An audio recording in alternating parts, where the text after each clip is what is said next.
আদ-দুআউ ইয়ানফাউ মিম্মা নাযালা ওয়া মিম্মা লাম ইয়ানজিল। মানুষ যে দোয়া করে আল্লাহর কাছে, এই দোয়া অনেক উপকারী। কেমন উপকারী? মানুষের উপর যে বিপদ আসে সেটার জন্য দোয়া উপকারী, যে বিপদ আসে নাই ওইটার জন্য উপকারী। কিরকম উপকারী? আল্লাহ রাসূল বলেন, ওয়া ইন্নাল বালাআ লা ইয়ানজিলু ফায়াতালাক্কাহুদ দুআ। কোন বান্দার উপর যখন কোনো বিপদ আসে আর বান্দা যদি দোয়া করতে থাকে, তখন ওই দোয়া ওই বিপদের সাথে সাক্ষাৎ করে, মোলাকাত করে কি করে? ফায়াতালিজান ইলা ইয়াউমিল কিয়ামা। ওই দোয়া ওই বিপদের সাথে, বালার সাথে, মুসিবতের সাথে কিয়ামত পর্যন্ত ফাইট করতে থাকে, লড়াই করতে থাকে। কেন লড়াই করে? যাতে ওই বিপদটা ওই বান্দার উপর না আসে। এই হাদিস দ্বারা কি বুঝলেন? হাদিস দ্বারা বোঝা যায় যে দোয়া মানুষের বিপদকে মানুষের উপর থেকে সরায় দেয়। কথা বুঝতেছেন? দেখেন, আমরা জীবনে কত অন্যায়, কত অপরাধ, কত কিছু করি। এই অন্যায় অপরাধের কারণে আমাদের উপর বহু বালা মুসিবত আসে। এই বালা মুসিবত থেকে মুক্তির উপায় কি? আল্লাহ রাসূল বিভিন্ন আমল বাতলাইছেন যে তোমার উপরে যে বালা মুসিবতগুলি আসে এগুলি থেকে মুক্তির জন্য তোমাকে বিভিন্ন আমল করতে হবে। সাহাবায়ে কেরামকে শিখিয়েছেন, বলেছেন। তার মধ্যে একটা আমল হলো বেশি বেশি দোয়া করা। বেশি বেশি কি করা বলেন তো? দোয়া মানুষের বালা মুসিবতকে নিচে নামতে দেয় না। দোয়া মানুষের বালা মুসিবতকে তার উপর আসতে দেয় না। ওই দোয়া বালা মুসিবতকে সরায় ফেলে। কিন্তু এখন কথা হলো, আমরা বহু মানুষ এসে দোয়া করি, কিন্তু আমাদের দোয়ার পরেও আমাদের উপর বালা মুসিবত আসে না? এখন বহু দোয়া করছেন, কই বালা মুসিবত বন্ধ হয় না, আসতেছে এর উপরে হচ্ছে। আল্লাহ রাসূল কয় বালা মুসিবত উঠায় নেয়, কিন্তু আমাদের জীবনের বাস্তবতা কয় দোয়া বালা মুসিবত উঠায় না। মিলল না তো? এটার জবাব হলো, আল্লাহ রাসূলের হাদিসে সত্য, কিন্তু আমরা যেভাবে দোয়া করা দরকার সেভাবে দোয়া করতে আমরা জানি না, পারিও না, সেভাবে দোয়া করিও না। এই কারণে আমাদের দোয়া বালা মুসিবত সরাইতে পারে না। কারণ দোয়ার কিছু শর্ত আছে, দোয়ার কিছু আদাব আছে, দোয়ার কিছু সময় আছে, দোয়ার কিছু শব্দ আছে, দোয়ার কিছু জায়গা আছে। ওই শর্ত, আদাব, শব্দ, সময়, জায়গা এগুলি যদি খেয়াল করে কেউ দোয়া করে, তাহলে অবশ্যই তার দোয়া তার বালা মুসিবতকে হটায় দিবে। এমনি এমনি দোয়া কবুল হবে না, এমনি এমনি দোয়া বালা মুসিবতকে হটাবে না। শর্ত আছে। শর্ত কি? এক নম্বর এবং প্রধান শর্ত হলো, যিনি দোয়া করবেন তাকে হালাল খানা খাইতে হবে, হালাল রিজিক তাকে অর্জন করতে হবে। যে হারাম খায়, যে হারাম রিজিক কামায়, তার দোয়া কোনোদিন কবুল হবে না, এবং তার দোয়া কোনোদিন তার বালা মুসিবতকে হটাবে না, সরাবে না। বালা মুসিবত সরাইতে হলে যিনি দোয়া করছেন তাকে হালাল রিজিক কামাইতে হবে, তাহলে যায়া তার দোয়া দ্বারা বালা মুসিবত সরবে। তা আমরা যারা দোয়া করি, বেশিরভাগ মানুষ যদি তাকায় দেখেন, আমাদের বেশিরভাগ মানুষের রিজিক হলো হারাম। কোনো না কোনোভাবে আমরা হারামের সাথে জড়িত। এই কারণে আমাদের দোয়া কবুল হয় না। এখানে একটা বিষয় খেয়াল করতে হবে, রিজিক কাকে বলে, রিজিকের সংজ্ঞা কি, রিজিক কি? আমরা অনেকে মনে করি রিজিক মানে হলো যেটা খাই এটাই রিজিক। না, এটা রিজিক না, এটা রিজিকের একটা অংশ। রিজিক একটা ব্যাপক অর্থ। আল্লামা জালালউদ্দিন সুয়ুতী রহমতুল্লাহ আলাইহি তাফসিরে জালালাইনের মধ্যে লেখছেন রিজিকের হাওলা দিয়া, রিজিকের সংজ্ঞায়, যে মানুষের জীবনের যত প্রয়োজন আছে সব তার রিজিকের অন্তর্ভুক্ত। কথার কথা, মানুষের চলতে গেলে খাওয়া লাগে, খাওয়া তার রিজিক। মানুষের চলতে গেলে পান করা লাগে, পান করা তার রিজিক। মানুষের চলতে গেলে কাপড় চোপড় পরতে হয়, কাপড় চোপড় হলো তার রিজিক। মানুষের চলতে গেলে একটা বাড়ি লাগে, বাড়ি হলো তার রিজিক। মানুষের চলতে গেলে একটা গাড়ি লাগে, গাড়িটা হলো তার রিজিক। মানুষের চলতে গেলে একটা ব্যবসা প্রতিষ্ঠান লাগে, আয়ের একটা উৎস লাগে, ওইটাও তার রিজিক। এক কথায় তার চলতে গেলে যা লাগে সবগুলিকে সমন্বয়ভাবে একসাথে রিজিক বলা হয়। কথা বুঝাইতে পারলাম? কারণ আপনি খান হালাল টাকা দিয়ে, কিন্তু আপনার বাড়িটা যদি সুদের টাকা দেওয়া হয়, আপনি খান হালাল কামাই দিয়ে, কিন্তু আপনি গাড়িটা কিনছেন ব্যাংকের লোনের টাকা দিয়ে, হারাম টাকা দিয়ে। আপনি খান হালাল ঠিক আছে, কিন্তু একটা জমি কিনলেন লোনের টাকা দিয়ে, হারাম টাকা দিয়ে। তাহলে আপনার রিজিক কিছু হালাল কিছু হারাম। যেটা খান এটা হালাল, আর বাকি রইল সব হারাম। এই অবস্থায় যদি আপনি সারা জীবনও আল্লাহর কাছে দোয়া করেন, আল্লাহর দোয়া তো কবুল করবেনই না, এবং এই দোয়া দ্বারা কোনো বালা মুসিবত আপনার উপর থেকে যাবে না। কথা বুঝতেছেন? আমাদের সমাজে এমন লোক আছে না নাই বলেন তো? আছে।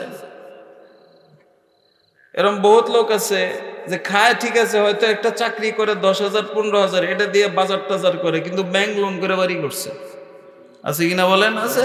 তাহলে তার দোয়া কেমনে কবুল হবে? সে মনে করে রিজিক মানে খাওয়ানো, এটাই রিজিক, বাকি জীবনও রিজিকের অন্তর্ভুক্ত না। এই ধারণাটা ভুল। কথা বুঝতেছেন আপনারা? এই জন্য দোয়া কবুলের একমাত্র এবং প্রধান শর্ত হইল রিজিক হালাল হতে হবে। কি হালাল হতে হবে বলেন? আল্লাহ রসুল সাল্লাল্লাহু আলাইহি ওয়াসাল্লাম এক হাদিসের মধ্যে বলেছেন, হযরত আবু হুরায়রা থেকে বর্ণিত, মুসলিম শরীফের হাদিস, যে 3 ব্যক্তির দোয়া আল্লাহ ফিরায় না, তার মধ্যে একজন হলো মুসাফির। একজন কে বলেন তো? কিন্তু এক মুসাফিরের দোয়া আল্লাহ কবুল করে না। আল্লাহ রসুল বলেছেন, আবু হুরায়রা লম্বা হাদিস, হাদিসের শেষ অংশ হলো একজনের লম্বা ইউতিল সফর, হাদিসের ভাষা লম্বা সফর করলো। লম্বা সফর করার পরে সফররত অবস্থায় সে তার 2 হাত উঠে আল্লাহর কাছে দোয়া করতেছে, আয় আল্লাহ আপনি আমার দোয়া কবুল করেন। কিরকম সফর তার? হাদিসের ভাষা আশা আশা আগবাররা, চলতে চলতে চলতে চলতে তার চুলগুলি সব এলোমেলো হয়ে রয়েছে, আশ্রানোর সময় পায় না। চলতে চলতে তার শরীরের ভিতরে এত ধুলাবালু জমছে, এটাকে পরিষ্কার করারও সময় নাই তার কাছে। ধুলাময় শরীর, বিক্ষিপ্ত চুল, এরকম ক্লান্ত শ্রান্ত মানুষ এখন হাত উঠে আল্লাহর কাছে যা বলবে আল্লাহ তাই কবুল করবে। কিন্তু আল্লাহ রসুল বলে তার দোয়া আল্লাহ কবুল করে না। কেন? মাতআমুহু হারাম, মাশরাবুহু হারাম, ওয়া মালবাসুহু হারাম, ফাআন্না ইউস্তাজাবু লাহ। আর তার খানাও হারাম, তার পানিও হারাম, তার শরীরের পোশাকটাও হারাম। এই কারণে তার রিজিক হারাম হওয়ার কারণে আল্লাহ তার দোয়া কবুল করে না। অথচ মুসাফিরের দোয়া কিন্তু আল্লাহ কবুল করে। কথা বুঝতেছেন আপনারা আমার? তাহলে মুসাফিরের দোয়া কবুলের গ্যারান্টি আছে, তারপরে হারাম হওয়ার কারণে কবুল হয় না। আমরা মকিম, আমাদের দোয়া কবুলের তো কোনো গ্যারান্টি নেই। আমরা হারাম খাইলে আমাদের কি অবস্থা হবে? কথা বুঝেন আমার? এই জন্য প্রধানতম এবং একমাত্র শর্ত হলো দোয়া কবুলের জন্য যে হালাল রিজিক খেতে হবে। কথা বুঝাইতে পারলাম? এই কথাটারে উজানির হুজুর বলতেন আল্লামা রুমির একটা শের দিয়া, কি?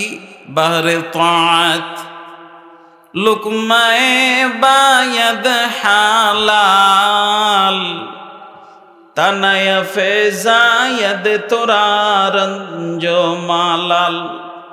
মুরব্বীরা বলতো না? এর অর্থ এটাই যে তুমি যদি পেরেশানি মুক্ত, যে আমার দোয়া কবুল হয় না কেন, এরকম যদি বিনা বাধায় বিনা পেরেশানিতে যদি তুমি ইবাদত আর দোয়া কবুল করতে চাও, তাহলে লুকমায়ে বায়াদ হালাল, তোমাকে হালাল রিজিক খেতে হবে, তাহলে আল্লাহ দোয়া কবুল করে। কথা বুঝেন আমার? তো এরকম এই জন্য চেষ্টা করবেন হালাল গাজা খায় তারপরে দোয়া করতে। করতে দেরি হবে, আল্লাহ কবুল করতে দেরি করবেন না। এরপরে দোয়ার কিছু আদাব আছে, দোয়ার কিছু নিয়ম আছে, এই নিয়ম ফলো করতে হয়।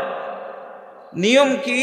হাদিসের ভাষ্য অনুযায়ী কিবলামুখী হইয়া 2 হাত উঠে দোয়া করা, এটা দোয়ার একটা আদাব। কোন দিকে ফিরে বলেন তো? হ্যাঁ, চতুর্দিকে ফিরলো দোয়া কবুল হয়। আইনামা তুওয়াল্লু ফাসাম্মা ওয়াজহুল্লাহ, যেদিকে তাকাও সেদিকে তো আল্লাহ আছেই, কিন্তু সবকিছুর একটা সিস্টেম আছে। কি আছে বলেন তো? সিস্টেমটা হলো কিবলামুখী হওয়া। প্রমাণ বদরের যুদ্ধে হযরত ওমর ইবনে আল খাত্তাব রাদিয়াল্লাহু তাআলা আনহু থেকে বর্ণিত, তিনি বলেন বদরের যুদ্ধে আল্লাহ রাসূল যখন গেলেন, যাওয়ার পরে দেখলেন এক প্রান্তে 1000 আর এক প্রান্তে 313, এদের কাছে অস্ত্র আছে, এদের কাছে অস্ত্র নাই। তখন আল্লাহ রাসূল হযরত ওমর বলেন ফামাদ্দা ইয়াদাইহি, আল্লাহ রাসূল দুই হাত উঠাইলেন, সম্প্রসারিত করলেন কইরা মুস্তাকবিলাল কিবলা, কিবলামুখী হইয়া। কোন দিকে বলেন তো?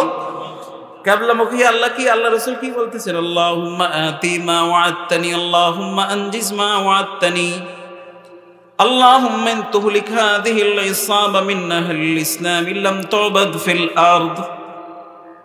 এমন ভাবে দোয়া করতেছেন কিবলামুখী হইয়া, দুই হাত উঠে, আল্লাহ আপনি যে ওয়াদা করছিলেন আমার সাথে যে আমাকে সাহায্য পাঠাবেন, সাহায্য পাঠান, যে ওয়াদা বলেছিলেন করবেন সেটা বাস্তবায়ন করুন। এভাবে দুই হাত উঠে দোয়া করতেছে। হযরত ওমর বলেন আল্লাহ রসুলের দুই হাত দোয়া করতে করতে পশ্চিম দিকে এরকম উপরে উঠে গেছে যে হাত্তা সাকাতা রিদাউহু আন মানকাবাই, রসুলের দুই কাঁধের উপর একটা চাদর ছিল, দুই হাত উপরে উঠে যাওয়ার কারণে আল্লাহ রসুলের কাঁধের চাদরটা পিছনে পড়ে গেছে। লম্বা কথা। এই হাদিসে কি পাইলেন? যে আল্লাহ রসুল কোন দিকে ফিরে দোয়া করছে বলেন তো? এই জন্য এটা একটা আদব, মনে থাকবো না ইনশাল্লাহ। যেখানে থাকেন, যে অবস্থায় থাকেন, পশ্চিমমুখী হয়ে দোয়া করবেন, দুই হাত উঠে, কয় হাত উঠে। আবার এখানে আছে কেউ এমনি এমনি হাত উঠায়, কেউ এমনি হাত উঠায়, কেউ আবার এরম করতে থাকে, আছে কি নাই বলেন তো? এটাও হাত উঠানোর খেলাফ, আদবের খেলাফ, হাত এইভাবে উঠায় না। আচ্ছা বলেন তো, আমরা আল্লাহর দরবারের ভিক্ষুক কিনা? তো ভিক্ষুক মনিবের কাছে কেমনে চায় বলেন? কে আদবের সাথে চায় না? না এরম করে কেমনে চায়? এমনি হাত উঠে চায় না? তো এখানে তো আমরা তো আল্লাহর দরবারের, শাহী দরবারের ভিক্ষুক, সবচেয়ে দামি দরবারের ভিক্ষুক। তো এখানে তো আমাদের একটু আদবের দিকে খেয়াল করতে হবে যাতে আমরা এলোমেলো না হয়ে যায়। এই জন্য ফতুয়ার কিতাবের মধ্যে লেখছে, যখন কেউ হাত উঠাবে দুই হাত স্বাভাবিক গতিতে রাখবে, আঙ্গুলগুলি স্বাভাবিক গতিতে রাখবে, একবারে বেশি চিপ্পাও ধরবে না, আবার বেশি ছাইরাও দিবে না, স্বাভাবিক অবস্থায় রাইখা হাতের আঙ্গুলগুলি উপরের দিকে থাকবে, দুইটা হাত বুক বরাবর থাকবে। এটা হলো দোয়ার মধ্যে হাত উঠানোর আদব। মনে থাকবো না ইনশাআল্লাহ যে কথাগুলি বলছি? এইভাবে দোয়া করবেন, এরম করবেন না, এরম করবেন না, এমনে চাইবেন না। আপনি যদি এমনে চান তাহলে বুঝ আপনি উদাসীন ভাব। কি ভাব বলেন তো? এমনি যদি হাত উঠারেন তো এটা উদাসীন ভাব না? তার মানে আপনি মনোযোগ দিয়ে আল্লাহর কাছে চাইতেছেন না, আপনি কোন রকম চাইতেছেন। আর যারা কোন রকম চায় আল্লাহ করে দেয় না। কথা বুঝতেছেন আপনারা আমার? এই জন্য একটু আদবের সাথে চাইতে হবে যেন আল্লাহ দেয়। এটা একটা আদব। আরেকটা আদব কি দোয়ার? দোয়ার আরেকটা আদব হলো যে দোয়া করার শুরুতে আল্লাহ পাকের হামদ সানা পাঠ করা, নবীর উপরে দুরূদ পাঠ করা, তারপরে দোয়া করা। এটা দোয়ার একটা আদব। কিন্তু আমরা অনেক কাছে আদব জানিও না, না জানার কারণে কি করি জানেন? দুই হাত উঠেই আল্লাহর কাছে সমানে কওয়া দেয়, আল্লাহ আমি বিপদে পড়ছি, আমার বিপদ উদ্ধার করে। কোনো দুরূদও নাই, হামদ সানাও নাই, কিচ্ছু নেই। এই জন্য আল্লাহ রসুল এক হাদিসের মধ্যে শিখাইছেন, হযরত ফুদালা ইবনে উবাইদ থেকে বর্ণিত, তিরমিজি শরীফের হাদিস। তিনি বলেন আল্লাহর নবী মসজিদে নববীতে বসা, এমন সময় এক লোক মসজিদে নববীতে ঢুকছে, ঢুইকা 2 রাকাত নামাজ পড়ছে, নামাজ পড়ে হাত উঠায় দোয়া করতেছে, আয় আল্লাহ আমি বিপদে পড়ছি, আমার বিপদ থেকে উদ্ধার করেন। আল্লাহ আমি সমস্যা পড়ছি, আমার সমস্যা থেকে উদ্ধার করেন। আল্লাহ রসুল তার কথাগুলি শুনতেছিলেন। সে আল্লাহ পাকের হামদ সানাও পড়ে নাই, নবীর উপরে দুরূদও পড়ে নাই, আল্লাহ নবী শুনতেছিলেন। তখন আল্লাহ নবী বললেন আজিলা হাদা, আজিলা হাদা। আরে এই লোকটা তো তাড়াহুড়া করে লিছে। কি করছে বলেন তো? তো যখন তার নামাজ শেষ, দোয়া শেষ হয়েছে, আল্লাহ রসুল তাকে ডাক দিছে, মেয়ে দিগাও আইসে। আবার আল্লাহ রসুল দোয়া এমনে করে না, কেমনে? দোয়া শিখো। ইযা সাল্লা আহাদুকুম ফালইয়াবদা বিত্তাহমিদি ওয়াস সানাই আলাইহি সুম্মা লিয়ুসাল্লি আলান নবী সাল্লাল্লাহু আলাইহি ওয়াসাল্লাম সুম্মা লিয়াদউ বিমা শাআ। আল্লাহ রসুল বলে, যখন তুমি আল্লাহর কাছে দোয়া করবা, তুমি দোয়াটা শুরু করবা আল্লাহ পাকের হামদ সানা দিয়া। কি দিয়া বলেন তো? সুম্মা লিয়ুসাল্লি আলান নবী, তারপরে নবীর উপরে দুরূদ পাঠ করবা, সুম্মা লিয়াদউ বিমা শাআ, এরপরে যা মন আল্লাহর কাছে চাও, আল্লাহ দিবে। তাহলে এই জন্য দৈরে কি কইবেন? আল্লাহ বিপদে পড়ছি, এই কথা কইবেন? হ্যাঁ, দৈরে কইবেন না আল্লাহ ব্যবসাটা ভালো যাইতেছেন, একটু ভালো করে দেন। আল্লাহ ধরেই কইবেন না আল্লাহ কৃষকের দান্ডি ভালো হয় না, একটু ভালো করে দেন, এটা কইবেন না। আগে আল্লাহর হামদোসানা করবেন। হামদোসানা কি? আল্লাহ রসুল হাদিসের মধ্যে হামদোসানার বহুত আলফাজ সাহাবায়ে কেরামকে শিখিয়েছেন। আপনি যে কোনো একটা শিখে নিলে হয়। যেহেতু আমরা সাধারণ মানুষ, এত হামদোসানা মুখস্থ করার আমাদের সময় নাই। যে কোনো একটা শিখে নেন, কোনটা কিচ্ছু দরকার নাই। একটা জিনিস আমরা সবাই জানি, আপনি এটা পড়েন তাহলে হামদোসানার হক আদায় হবে। সেটা কি? সূরা ফাতিহার প্রথম আয়াত। কি বলেন তো? আলহামদুলিল্লাহি রাব্বিল, আল্লাহর প্রশংসা আসেনি বলেন? তাহলে আলহামদুলিল্লাহ দইরা এইভাবে হাত উঠে আলহামদুলিল্লাহি রাব্বিল আলামিন ওয়াসসালাতু ওয়াসসালামু আলা সাইয়্যিদিল আমবিয়াই ওয়াল মুরসালিন। বা এটা যদি লম্বা হয়ে যায় আলহামদুলিল্লাহি রাব্বিল আলামিন ওয়া সাল্লাল্লাহু আলাইহি ওয়াসাল্লাম, তাহলে হাদিসের ভাষা অনুযায়ী প্রথমে হামদোসানা হইলো, পরে দুরূদ হইলো। কি হলো বলেন? এরপরে এবার মনের কথা কর, মনে থাকবেন ইনশাল্লাহ।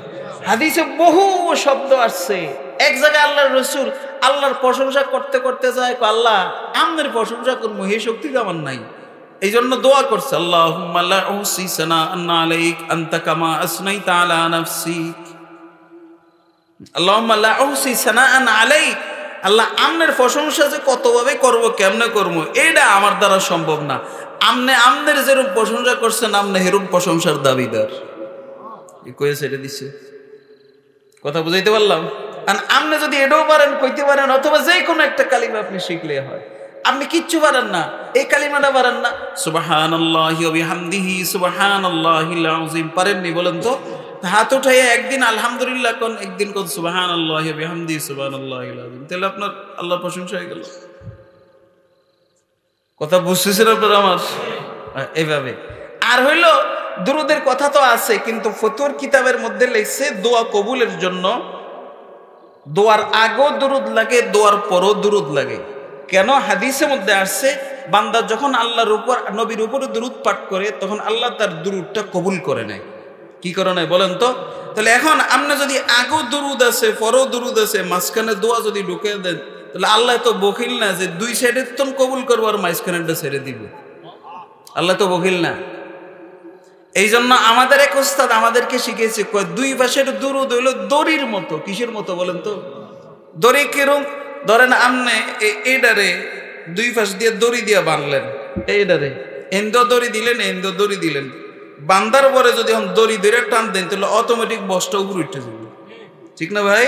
তো আমাদের ওস্তাদ বলে, তোমরা তোমাদের দুরুদ, কি বলে, দোয়াকে দুই পাশে দুরুদের দড়ি দিয়ে বাঁধা লাও। কি দিয়ে বাঁধা লাও? দুরুদের দড়ি দিয়া বাঁধা। তো খোদা যখন দুরুদের দড়ি ধরে টান দিব, তো ওইটার লগে তোমার দোয়াটা উপরে উঠে যাবে। এই জন্য দোয়ার আগেও দুরুদ লাগে, পরও দুরুদ লাগে। মনে থাকবেন ইনশাআল্লাহ। কিন্তু আমরা একটা বদ অভ্যাস, ইজতেমাই দোয়ার ভিতরে যদি ইমাম সাহেব দোয়া করে বা হুজুর দোয়া করে, দোয়া শেষ করার পরে এরা হুজুরের সালাম দেয়, হুজুর আসসালামু আলাইকুম, কি দেয় না? এ দেখবেন আজকেও দিব।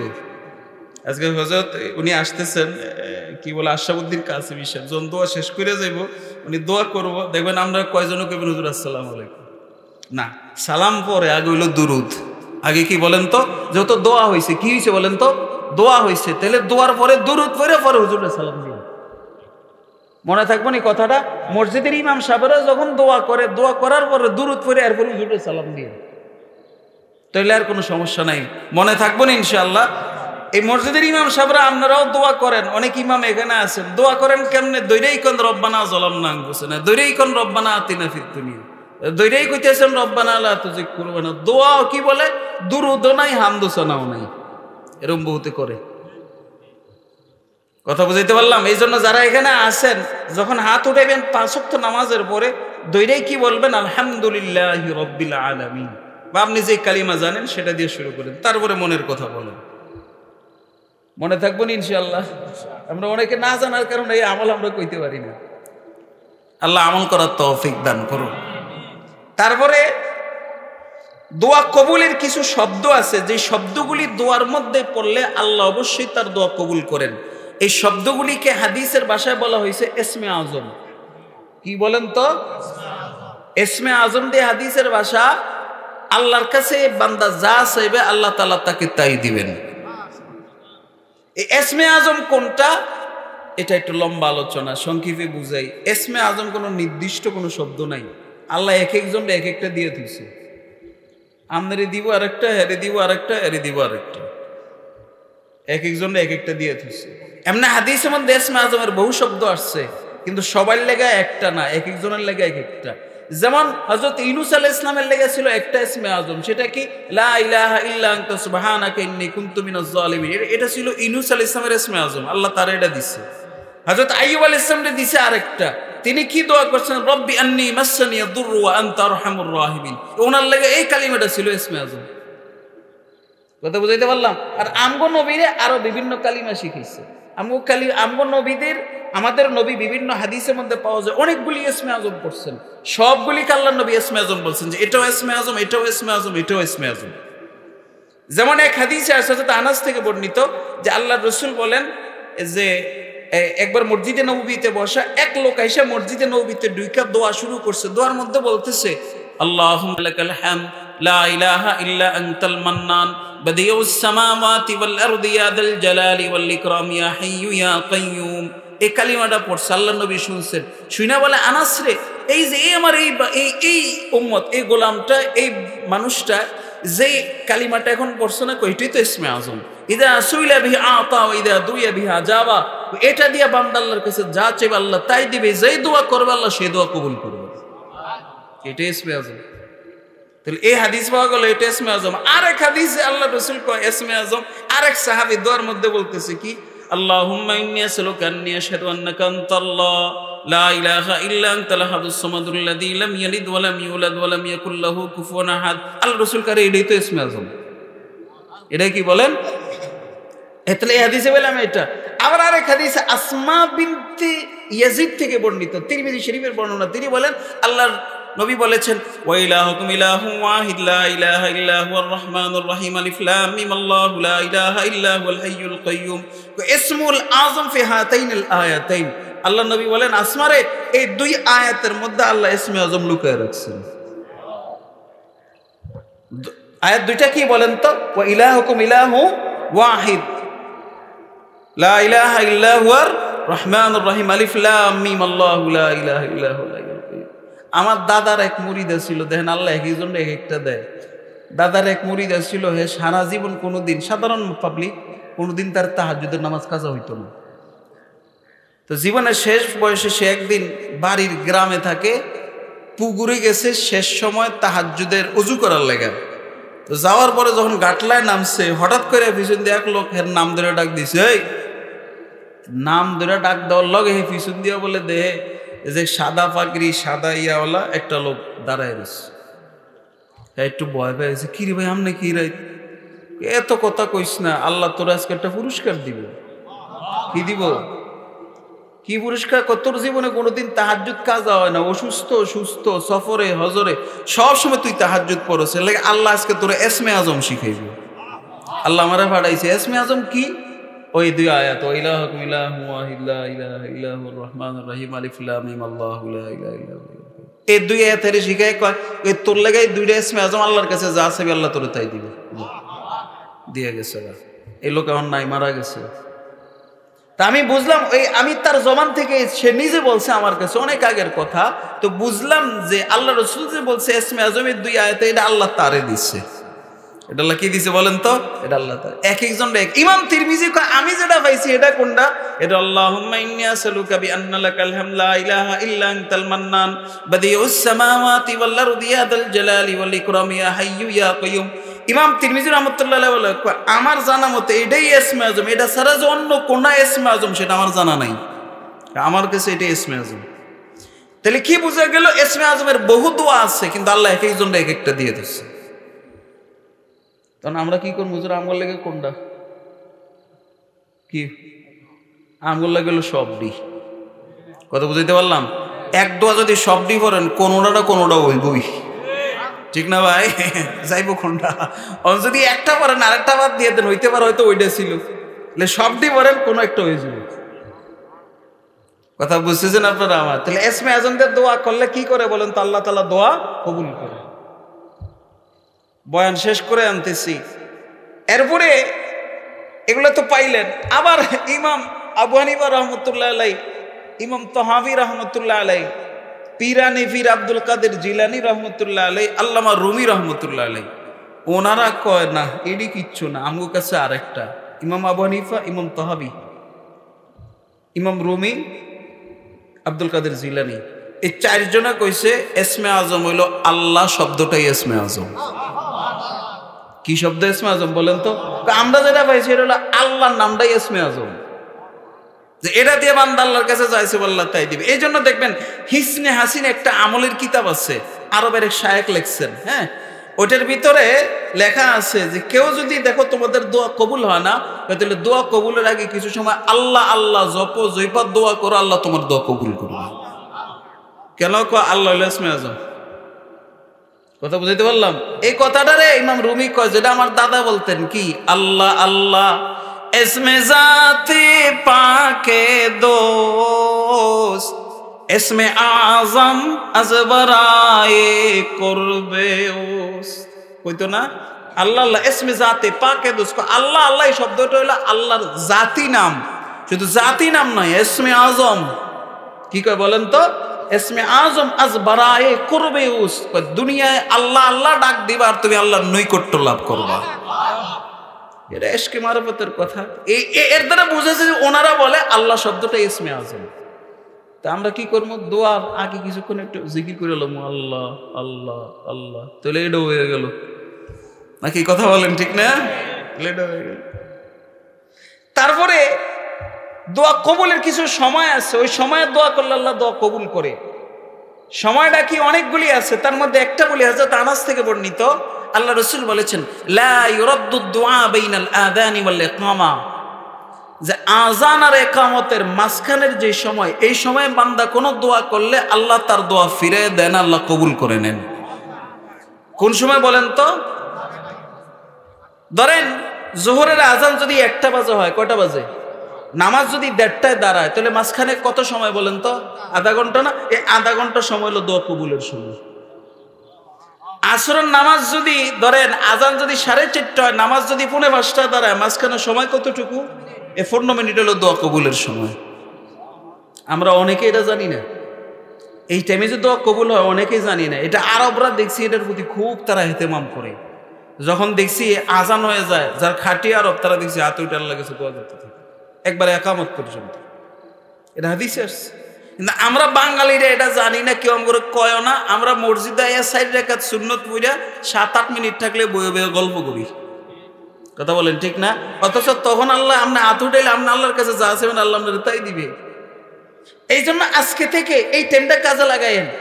যখন আজান দিয়ে দিছে একবার নামাজ জানা পর্যন্ত আল্লাহর কাছে হাত উঠে গেলে দোয়া করতে থাকবেন, মনে থাকবেন ইনশাআল্লাহ। এরপরে সর্বশেষ কথা কি, দোয়া করতে যাই আর তাড়াহুড়া করা যাবে না। কি করা যাবে না? তাড়াহুড়া কি জানেন? কিছু পাবলিক আছে 2 দিন 3 দিন 5 দিন দোয়া করে পরে যখন দেওয়া হয় না, আস্তে দোয়া ছেড়ে দেয়। আছে কি নাই বলেন? আছে। এটাও হযরত আনাস থেকে বর্ণিত। তিনি বলেন একবার আল্লাহর রাসূল বলেছেন যে তোমাদের প্রত্যেকে যেই যেই দোয়া করো, প্রত্যেক দোয়া আল্লাহ কবুল করে যতক্ষণ পর্যন্ত তাড়াহুড়া না করা হয়। কি করা হয় বলেন তো? হযরত আনাস বলেন, প্রশ্ন করলাম হুজুর তাড়াহুড়া কি? মাল্লিস্তেজাল, তাড়াহুড়া কি হুজুর? তো আল্লাহর রাসূল তাড়াহুড়ার ব্যাখ্যা দেয় কি, ফায়াকুলু কদ দাআউতু ফালাম্মা রা ইউস্তাজাব লি ফায়াস্তাহসিরু ইনদা যালিকা ফায়াদাউ দুআ। একজনে 3 দিন দোয়া করলো, 5 দিন দোয়া করলো, দোয়ার পরে কই আমার দোয়া তো দি কবুল হয় না।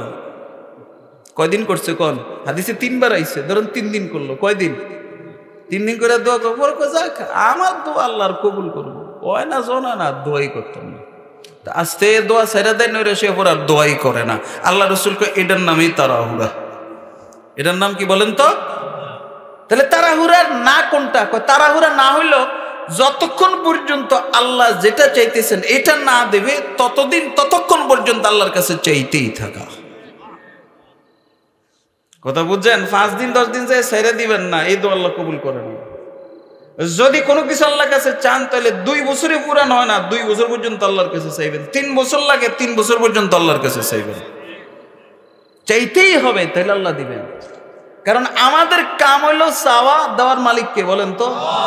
আমরা তো আল্লাহর গোলাম, যত পর্যন্ত না দিবে ততদিন তার দরবার আমরা ছাড়বো না, ঠিক না? এদার বদর না খোলেঙ্গে, এদার মাই দর না ছোড়ঙ্গা।